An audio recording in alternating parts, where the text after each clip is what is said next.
এই যে 100 টাকা, এটা রাখুন। এই ব্যাগগুলো রাখুন। তোমার এই ব্যাগ আমি রাখুম কে? আর এই ব্যাগে কি আছে?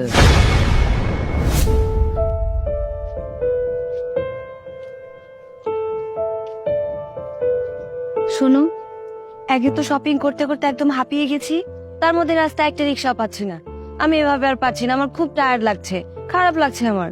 আরে বাবা, আজ বাদে কাল ঈদের দিন, এমনটা তো হবে ঈদের মার্কেটে, তাই না? তুমি চিন্তা করো না, সামনে দেখি কি করা যায়। এই অথই, সামনে একটা রিক্সা দেখা যাচ্ছে, আসো তো। হ্যাঁ তাই তো, তাড়াতাড়ি চলো, এখন যদি না যায় এই রিক্সাটা হাতছাড়া হয়ে যাবে। হ্যাঁ চলো চলো চলো। সারা দিন যাইতেছে, একটা যাত্রীও পাইতাছি না। কালকা ঈদের দিন, খিদে খাবো, ঘরে তো কিচ্ছুই না। আসো আসো, তাড়াতাড়ি আসো, তোমার তো সমস্যা মনে হচ্ছে। চাচা, সামনের মোড়ে যাবেন? জি যাবো। উঠেন। ভাড়া কত? 40 টাকা। বসো বসো।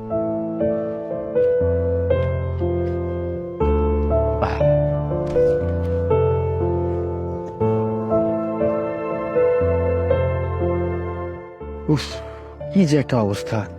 খুব ভালো হয়েছে রিক্সাটা পেয়ে। এসেছো? কি রোদ উঠেছে।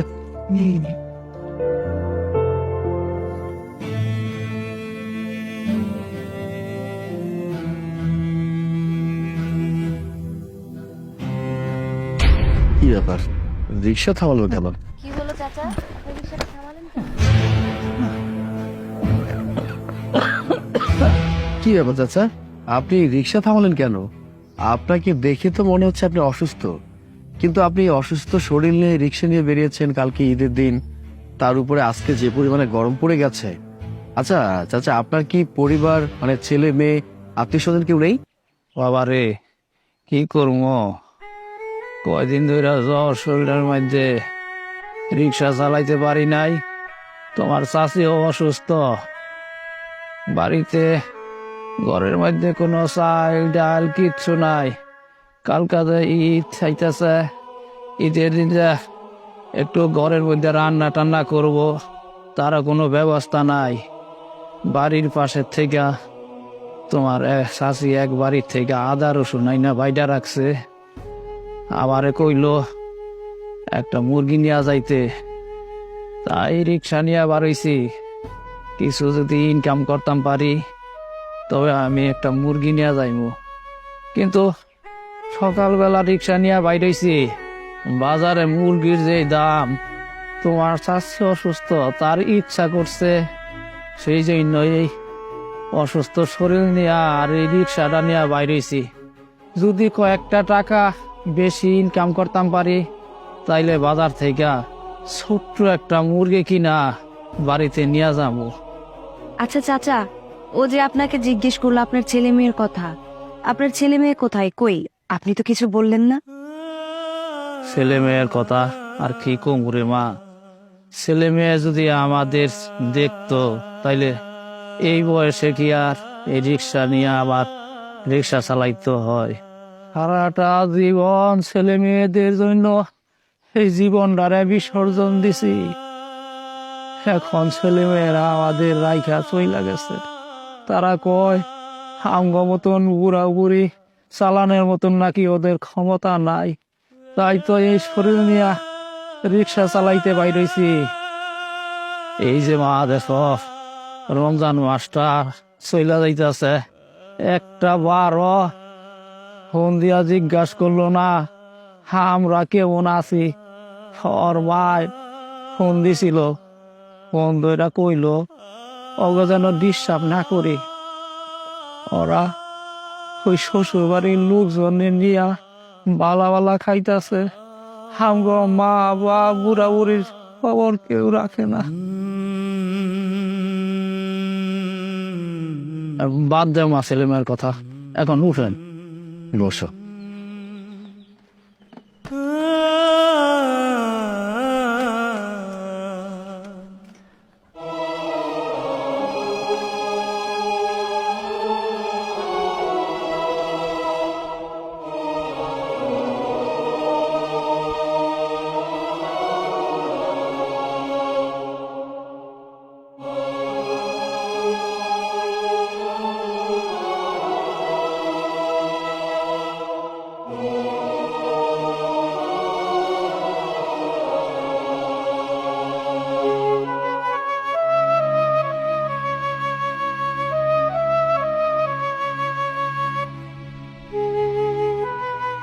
চাচা হ্যাঁ, এখানে রাখেন।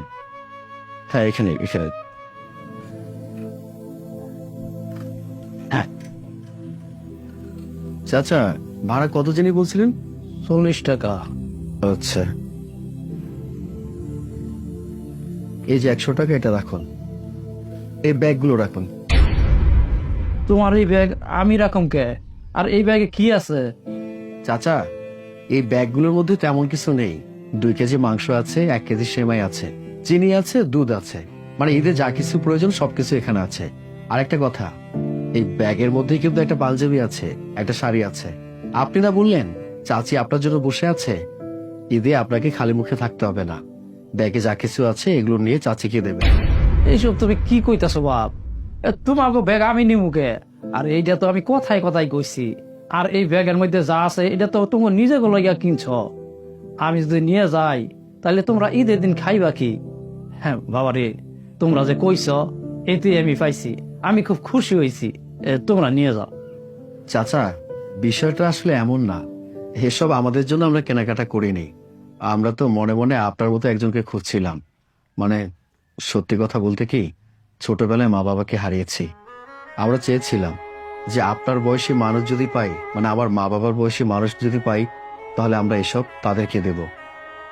ছোটবেলায় তো মা বাবার সেবা যত্ন করতে পারিনি, মা বাবার কোনো ইচ্ছে পূরণ করতে পারিনি। আপনার মতো বয়সী একটা মানুষকে যদি কোনো কিছু দিতে পারি, আমার কাছে মনে হবে যে আমি হয়তো বা আমার মা বাবাকে কোনো কিছু দিয়েছি, তাই তো আপনাকে দিলাম। আর আপনি যদি এসব গ্রহণ করেন, আমার কাছে মনে হবে যে আমি আমার মায়ের সেবা যত্ন করেছি। কিন্তু বাবা। কোনো কিন্তু না চাচা, আজকে যদি আমরা আপনার ছেলে মেয়ে হতাম তাহলে কি আপনি এগুলো আমাদের কাছ থেকে নিতেন না? হ্যাঁ মানছি, আমরা আপনার আসল ছেলে মেয়ে না, কিন্তু ছেলে মেয়ের মতো আপনি যদি এই জিনিসগুলো আমাদের থেকে নেন, আমরা অনেক বেশি খুশি হব। আপনি নিয়ে নেন চাচা। তোমরা বোঝে আমার ছেলে মেয়ে না? আমার ছেলে মেয়ের তো তোমরা বেশি। আজকাল যদি তোমার বাপ মা বাইসা থাকতো তাইলে তোমরা করতা না? আমি দোয়া করি তোমরা 1000 বছর বাইসা থাকো। তুমি মতন সন্তান যে মা বাপ জন্ম দিছে, আল্লাহ যেন তোমার মা বাপের ওই পারো সুখে শান্তিতে রাখে। বাবারে, কি বইলা যে তোমাকে ধন্যবাদ দিব সেই ভাষা আমার নাই। তোমাকে জন্যই কালকে আমি ঈদের দিন একটু ভালো মন্দ খাইতে পারবো। বাবারে, তুমি যখন আমার বাবা বইলা ডাকছ, সেখান থেকে আমি একটা আবদার করি, তোমরা আমার আবদারটা রাখো। কালকে ঈদের দিন তোমরা যদি আমার বাড়িতে গিয়া আমার আর তোমার সাথীর সাথে বইসা কটা খাইতা, তাইলে আমি খুব খুশি হইতাম। চাচা, এটা তো আমাদের জন্য সৌভাগ্যের ব্যাপার যে আমরা আমাদের মা বাবার সাথে ঈদের আনন্দটা একসাথে উপভোগ করব। চাচা আপনি কোনো চিন্তা করবেন না, আমরা ঈদের দিন যাব। বাবা, তবে কালকে যাইও।